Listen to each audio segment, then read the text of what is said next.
Assalamualaikum warahmatullahi wabarakatuh. Shalom, selamat malam, salam sejahtera untuk kita semua.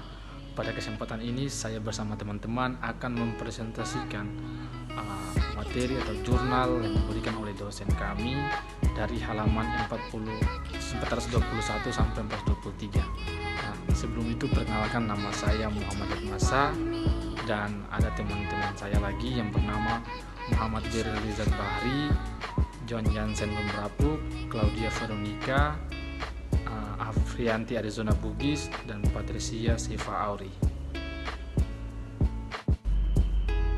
Banyak makalah telah ditulis mengenai metode empiris dan deterministik dalam desain dukungan tanah. Namun informasi yang dipublikasikan secara rinci mengenai penerapan metode ini untuk portal bawah tanah masih terbatas. Disebut oleh seorang teori Newton Jundi. Operation baru-baru ini memulai pengembangan bawah tanah baru yang disebut gateway di dasar lubang yang terakhir ditambang pada tahun 1090-an. Karena persyaratan ventilasi dan sarana jalan keluar sekunder, desain tambang terdiri dari dua penurunan dari lubang terbuka yang ada. Untuk menjaga pemisahan yang memadai antara kedua portal untuk menghindari resirkulasi ventilasi, desain bawah tanah mengharuskan satu portal dipotong dari batuan dengan kualitas massa batuan yang baik.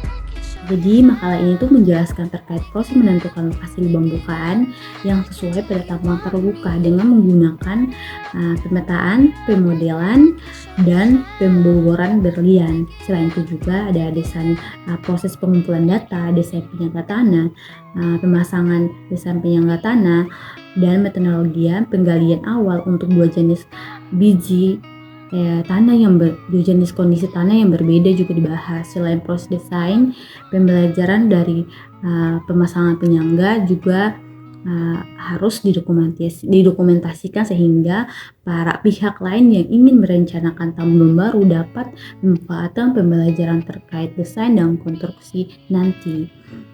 Jadi dari tujuan dari jurnal ini itu sebagai pedoman bagi para insinyur tambang atau pekerja tambang dalam mendesain penjangga yang baik. Newmont Junde Operation atau NGO terletak di 50 km timur laut Wiluna di Australia Barat di Provinsi Goldfields Timur di Yilgarn Karton.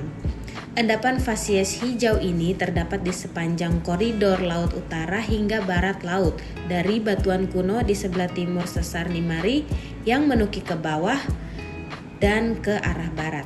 Secara struktural, urat mineralisasi yang terdapat di wilayah ini ada 3, yaitu pirit, kedua kalsit, dan terakhir kuarsa. Di area ini profil pelapukan yang diperkirakan berkisar antara kedalaman 60 meter hingga kedalaman lebih dari 150 meter. Penambangan terbuka dimulai pada pertengahan tahun 1995 dan dihentikan pada tahun 2008. Selama itu sudah ada 20 lebih pit yang dijalankan. Ternyata selain menggunakan tambang terbuka, mereka sudah mengembangkan menggunakan metode tambang bawah tanah. Metode tambang bawah tanah yang dikerjakan ini ada 3 proyek yang dilakukan secara terpisah.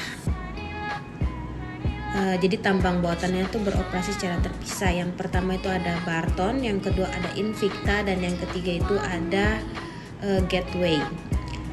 Untuk penambangan tambang bawah tanah Barton itu dimulai pada Agustus tahun 1997 dan Invicta pada tahun 2004. Yang baru-baru ini dikembangkan itu ada tambang bawah tanah Gateway yang baru saja dimulai pada tahun 2011.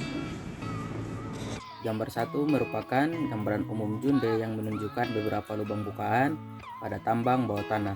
Ruang terbatas tersedia di NIM4 untuk menjaga pemisahan yang memadai antar dua portal untuk menghindari udara bersirkulasi ulang. Keterbatasan tambahan termasuk geometri lubang, kemampuan alat berat dan ringan, kegiatan masuk keluar lubang bukaan dengan aman, dan kebutuhan untuk menjaga bukaan di atas garis banjir 1:100 tahun karena keberadaan danau pit. Kedua penurunan tersebut memiliki tinggi 6 meter dan lebar 5,8 meter. Dengan penurunan utama berada di bagian timur dinding lubang dan portal ventilasi di dinding selatan lubang. Selanjutnya gambar 2, tampilan tunnel lubang NIM 4 dan penurunan gerbang. Ketidakstabilan lereng pada portal sering terjadi karena sering menimbulkan tantangan dalam hal stabilitas dan sulit dalam mengelola pengendalian tanah.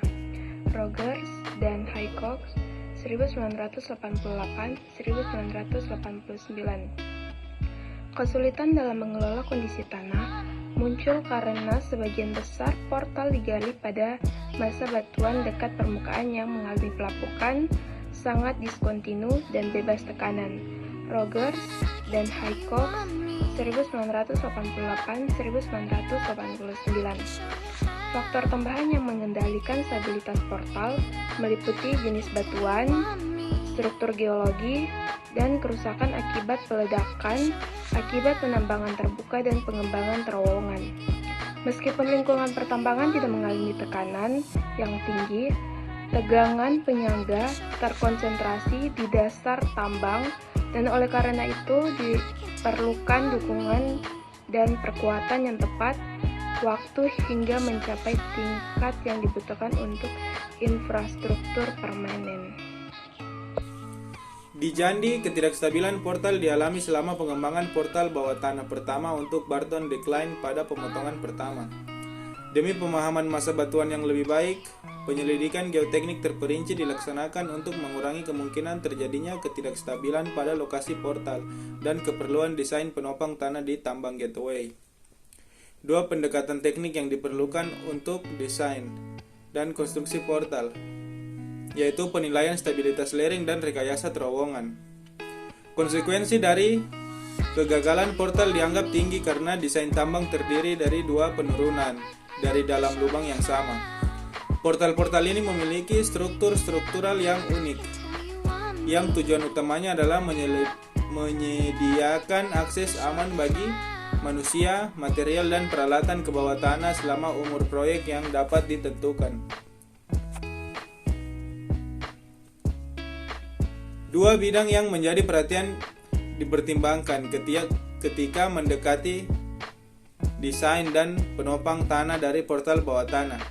1. Stabilitas lereng dan permukaan lubang di mana portal sedang dipotong.